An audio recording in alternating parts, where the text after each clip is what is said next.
It was 6 o'clock a.m. in a small town in Ohio. The air was cold. The streets were silent. And a 19-year-old boy named Ethan Carter stood in front of his cracked bathroom mirror, staring at his reflection. His eyes were tired. His mind was louder than his heartbeat. He whispered to himself, "Why can't I do anything right? Why does everything I try fail?" Ethan wasn't lazy, he was just lost. He had dropped out of college 6 months earlier, watching his dreams fade into the background noise of everyday life. His father was gone. His mom worked 2 jobs just to keep their heads above water, and his younger sister Lily still looked at him with eyes full of hope, believing her big brother would someday make it. But Ethan didn't believe that anymore. He was trapped in a cycle of stocking shelves and wondering where it all went wrong. Later that day, life decided to rub a little salt in the wound. While filling up his beat-up car at a gas station, Ethan ran into an old classmate, Jake. Jake was the picture of success driving a shiny new car, talking about his booming business and his glamorous life in Miami. He looked Ethan up and down, from his worn-out shoes to the grocery store logo on his uniform. Then, with a smirk that dripped with condescension, he said, "Man, I never thought you'd end up here. You had potential. But I guess life's not for everyone." Those words hit Ethan like a punch to the gut. They weren't just words. They were a confirmation of every fear he had about himself. That night, sleep was a stranger. He sat on the edge of his bed in the suffocating darkness, Jake's voice echoing in his mind. He clenched his fists, the frustration boiling inside him, and whispered again, "Why can't I do it? What is wrong with me?" But this time, something was different. Underneath the pain, a tiny spark of defiance ignited. The question wasn't just about his failures anymore. It was about possibility. The next morning, desperate for a change of scenery, Ethan went for a run near an old, neglected park.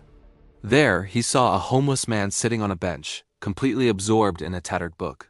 Curiosity got the better of him. Ethan slowed his pace and sat down a few feet away. After a moment, he asked, "Hey man, why do you read every morning? What's the point?" The man looked up, and his eyes, though framed by years of struggle, shone with a surprising clarity. He smiled. "Because when you stop learning, you stop living," he said, his voice calm and steady. He gestured to his worn clothes. "You think I'm homeless because I failed? No, I'm here because I gave up believing I could rise again. I stopped learning, stopped growing, and just stopped." He looked directly at Ethan, his gaze piercing. "You'll never know what you can do, kid, until you try one more time." The words hung in the air, simple yet profound. Ethan walked home in a daze, the man's advice echoing louder than Jake's mockery. One more time. It wasn't a promise of success, it was a call to action.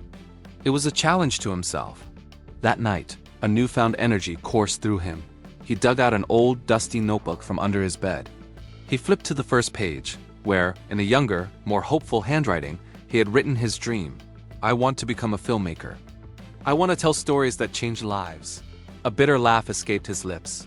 It felt so childish, so impossible. But then, that inner voice whispered again, louder this time, "Why not now?" The excuses came flooding in. He didn't have money. He didn't have a professional camera. He didn't have connections or support.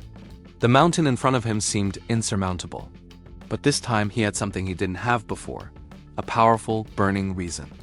He stood up, the dusty notebook in his hand, and for the first time he said it out loud, not as a whisper of despair, but as a roar of defiance. "Why can't I do it? Why can't I be the one who rises?" That was the night everything began to change. Ethan's transformation wasn't a Hollywood movie montage. It was gritty, slow, and full of setbacks. He started shooting short, simple videos on his phone.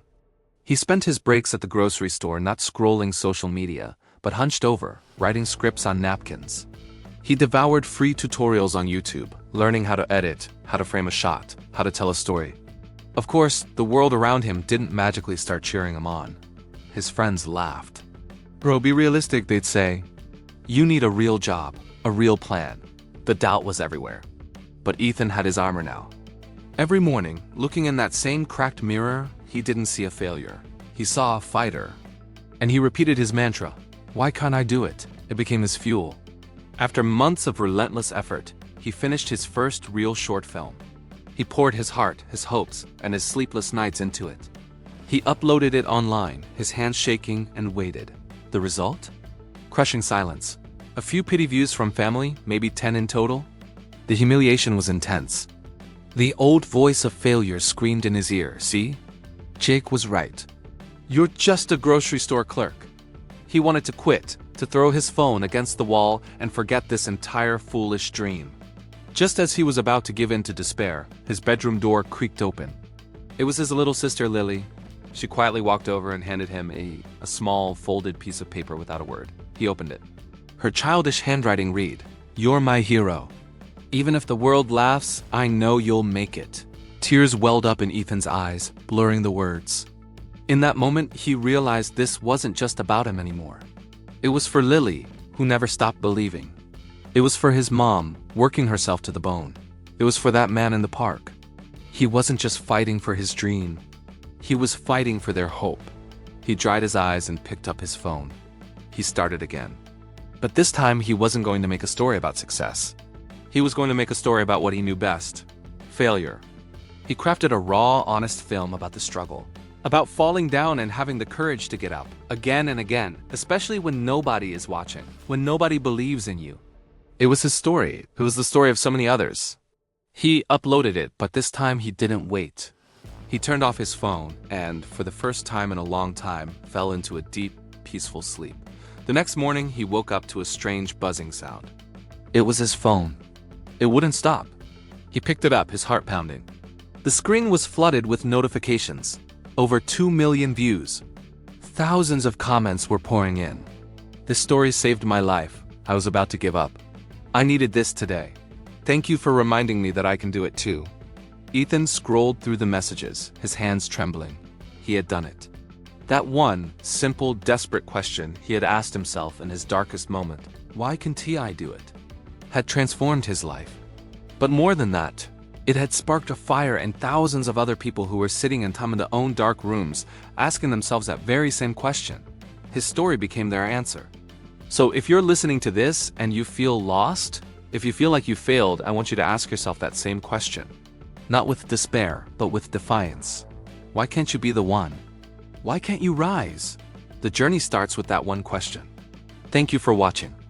If this story resonated with you, please like, subscribe, and share it with someone who might need to hear it today.